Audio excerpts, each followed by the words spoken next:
Güneşli 22 Şubat 2026 gününden herkese selamlar. Bugün sizlerle beraber aslında çok kutsal ve güzel bir görev için tekrardan sabah saat 7'de yola çıkmıştık. Şu anda sizlerle beraber Kırıkdağ köyümüzde arkamda görmüş olduğunuz Sümbül Dağı ve detay görüntülerden görebileceğiniz Reşko Dağı'nın hemen arasındayız. Neden kutsal bir görev diyorum, hemen açıklayayım. Sizler iyi bilirsiniz ki bu bölgede 132 köyümüzden birisi olan Kırıkdağ aslında burada hayvancılıkla yaşamını devam ettiren birçok aile mevcut. Burada küçükbaş hayvancılıkla beraber yıllardır yaşamlarını devam ettiriyorlar ve eğer ki siz de bölgeye hakimseniz hayvanlarını besleme rutinlerini az çok biliyorsunuzdur. Şu anda görmüş olduğunuz bu engebeli arazi aslında onların otlarını biçtiği yaz aylarında ve hayvanlarını burada yetişen otlarla besledikleri bir coğrafya. Haziran, Temmuz, Ağustos yazın güzel günlerinde burada görmüş olduğunuz otların tamamını biçip şu anda drone görüntülerden izlemiş olduğunuz düz bir alanda, güvenli bir alanda üst üste bizim aslında saman balyası gibi üst üste Kürtçe'de kaş dediğimiz bir düzenekte hazırlıyorlar ve aslında artık kışın o çile dediğimiz zemheri soğuk atlatıldıktan sonra ise Şubat, Mart, Nisan ayları gibi bizim burada aslında Kürtçe'de kaş keşandın derler. Brandalar, kayaklarla beraber bunu köyün içine taşımaya devam ediyorlar. Bizler elimizden geldiğince böyle güzel görevleri sizlere anlatmaya devam edeceğiz. Şimdilik hoşça kalın.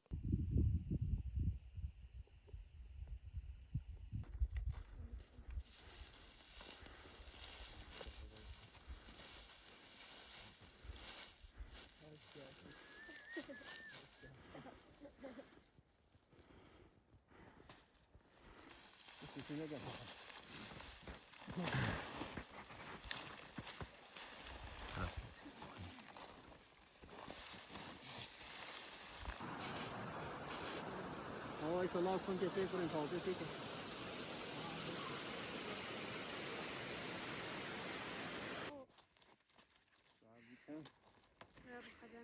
Saat kaç? Saat 11:16. Boş hava da 11-16.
Matine kaşı bu ben.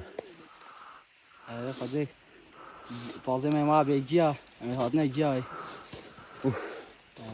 Hemen de her regi hatım baba çan hikaye vallahi ya. Ve Ramazan'ı. Hemen bir sada.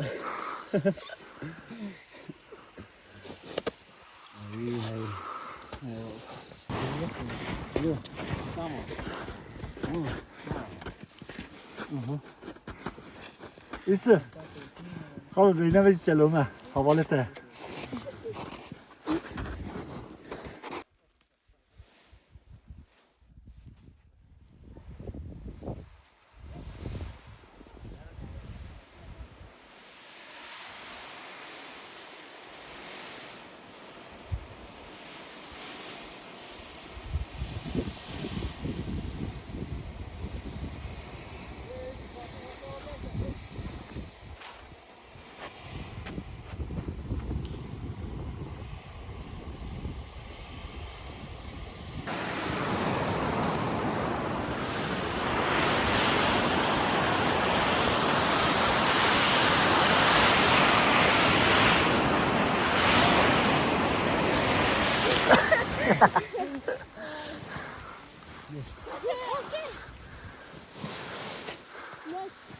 Hadi be de şey. Ne? Bir dakika. İki farklı.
Buradaki renkli ne da ne var? Ha? Şu renk.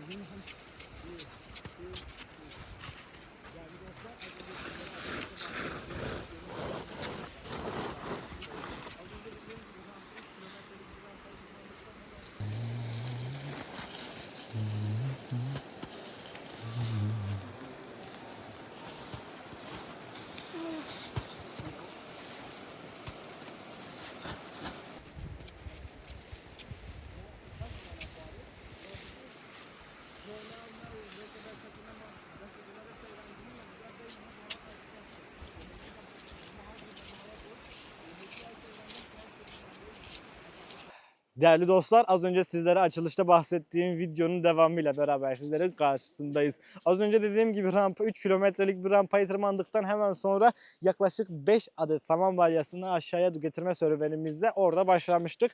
Ve şu anda da aslında bitirmiş bulunmaktayız. Yerel halkın tabiriyle buraya aslında Olediri Yaylası'nın yolu üzerindeki belli başlı bölgelerden isimlendirildiğinde biz şu anda Kokoreç denilen bölgenin hemen altındayız. Buraya 5 adet saman balyasını taşıdılar. Bizler için çok keyifli, çok eğlenceliydi. Ayakta olduğumuz süre zarfından daha fazla yerlerdeydik. Biraz fazla düştük, biraz fazla eğlendik. O yüzden elimizden geldiğince bu eğlenceyi, bu güzelliği sizlere de anlatmaya devam ettik. Bizleri dinlediğiniz için çok çok teşekkür ederim. Tabii YouTube'a gelen videolar kurgu aşamasından geçtiği için birazcık gecikebiliyorlar ama bunun hemen öncesinde anlık, belki de günlük bizleri takip etmek için şu anda ekrana gelen ve açıklama kısmında bulunan Instagram hesabından bizleri takip edebilirsiniz. Şimdi hoşça kalın, görüşmek üzere.